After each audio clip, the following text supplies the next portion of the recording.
Hey everybody, it's Jason Blaha here, and today I want to talk to you guys about another myth, and this is a myth that has become widespread in the online health and fitness community, not necessarily the training community, but just in general due to lectures and authors and stuff like that, and that is this idea that when you take fat out of a diet, that you automatically are on some high sugar diet in which you eat tons of sugar. And so let me put on my +5 hat of weaponsmithing, work on skilling up my crafting a little bit, and let's talk about this, because this is something that keto-tards promote. And keto-tards have come and said in my videos that people like me are responsible for the American obesity epidemic by telling people to lower their saturated fat intake. That lower fat diets are generally going to be healthier. Well, you know, with some exceptions, but generally you're going to be healthier because we're telling people to eat tons of sugar. And here's where they get this crazy ass idea. It's from people like Gary Taubes, all right? That's where this comes from. And let me get a little side note here. When I say keto-tards, I don't mean everyone who follows a ketogenic diet. There are people who follow ketogenic diets for good reasons. They personally benefit from them. They do lose weight on them. Their health does improve on them. But they understand what a ketogenic diet is. A ketogenic diet is a diet that is utilized to control your caloric intake. All right, it's used to control appetite for certain people effectively, and it does work for many people.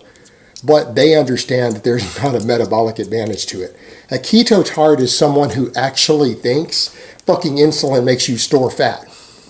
All right, if you honestly believe that insulin response from your food for a normal, healthy person who exercises, that the insulin response from your food causes fat gain outside of caloric intake, you're a fucking keto-tard. All right, you don't know anything about science. You're promoting pseudoscience that's been disproven pretty effectively. Or someone who thinks that there's a metabolic advantage, like someone on a ketogenic diet can eat 500 more calories than someone on a higher carb diet and actually lose fat faster or even at the same rate. That's a keto-tard, someone who disregards all science and the body of scientific evidence on nutrition to follow something written by authors like Gary Taubes in their books. That's a keto-tard. Not everyone who follows these diets. It's people who believe insanities about insulin and calories that aren't true regarding this. And that's just the reality of it. Now, where are they getting this idea? Well, what's often written by the big advocates of the ketogenic diet, again, like Gary Taubes, these low-carb diets, is that after the Ansel Keys study, the 7-Nation study by Ansel Keys back in the 70s, which everyone admits was not the best done of studies. All right, it was a very poorly done epidemiology that concluded that saturated fat was the cause of all heart disease. All right, not entirely true, not a particularly well done study. There is an element of truth to its conclusions, but the study itself is terrible, and the conclusions aren't exactly perfect. And everyone agrees with that. But this idea they have then is that, well, since Americans were told they needed to go on lower fat diets, the only way to make all these processed foods, not healthy foods, not whole foods, but processed foods to taste better, if you had to take all the fat out, was to add a bunch of sugar. Because in the mind of these keto-tards, you're supposed to eat a bunch of processed foods, if that's what people are supposed to eat. So therefore, to make the foods taste better, they increase sugar content, which is true for a bunch of processed foods. But with whole foods, that's not the case. I can assure you that the fructose, that's the sugar you're concerned with, is fructose. That's the one that causes health problems. That the fructose content of rice, potatoes, pasta, oats, all these carb sources, it's nearly zero. There's almost none in there. That's what they need to understand. We're only talking about a bunch of processed foods. And actually, Alan Aragon, I wish I could find it. I was looking for it and couldn't find it again.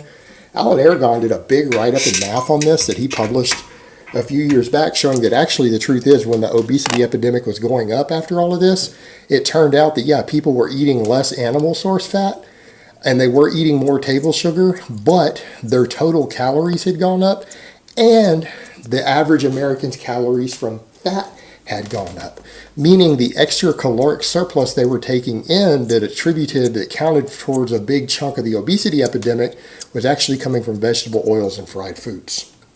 All right, that's where it was coming from. People were replacing some of their butters and things with a bunch of fried foods or vegetable oils, and ultimately they were still eating more fat than before. Americans never actually went on a low-fat diet. Just certain manufacturers made lower fat foods for processed foods. But Americans as a whole, as a country, we did not lower our fat intake. And Americans, all through the rise of the obesity epidemic and still today, Americans still eat a high-fat diet. All right, our diet is actually higher in fat than much of the world is. We have a high-fat diet. The problem is we have a high-fat diet and a high-sugar diet combined together. All right, that combination is what's fueling the obesity epidemic. Now, you can get really fat eating a lot of either one. It's totally possible. It's possible to gain large amounts of fat on a ketogenic diet because insulin, as they understand it, to people who follow these diets, isn't actually the issue. It's not the normal insulin response from food, and dietary fat doesn't require any insulin to store, meaning surplus dietary fat you eat can be stored in a low insulin environment just fine. The body doesn't need insulin to store fat.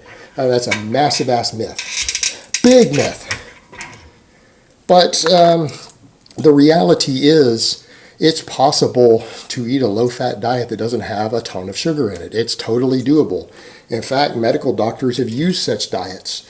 What's his name? Dr. John McDougall has had hundreds of patients, personal patients of his, who he's cured their type 2 diabetes.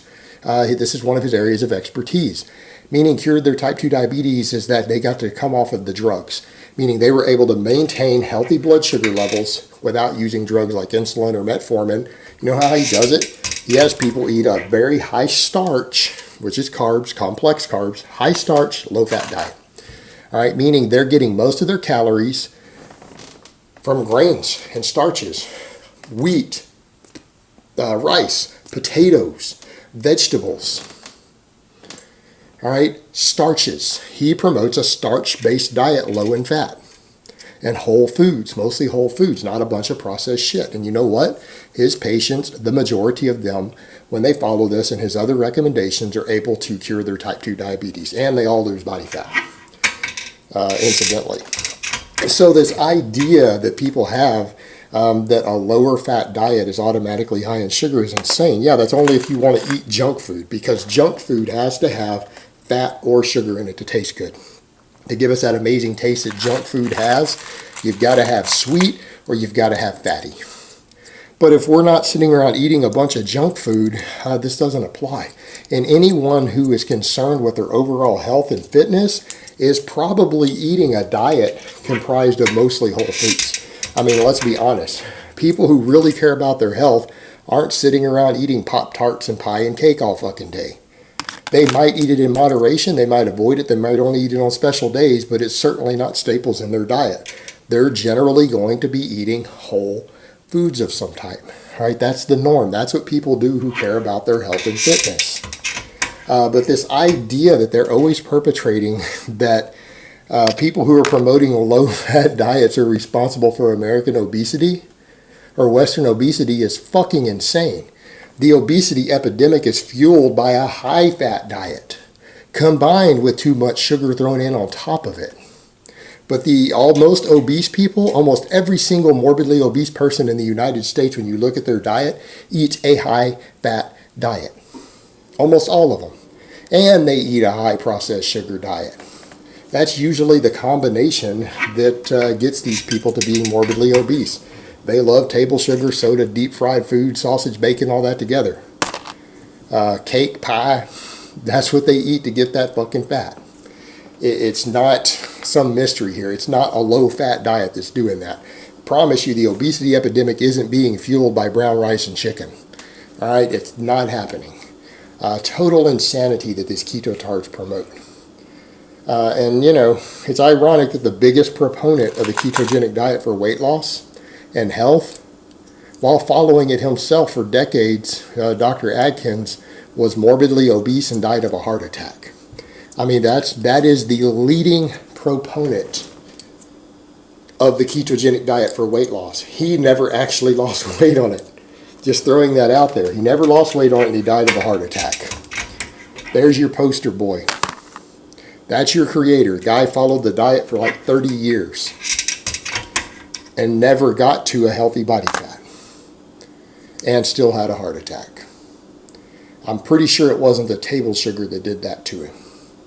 All right, guys, but that's really all I have to say on that today. I hope it's been informative, and I will talk to you guys next time.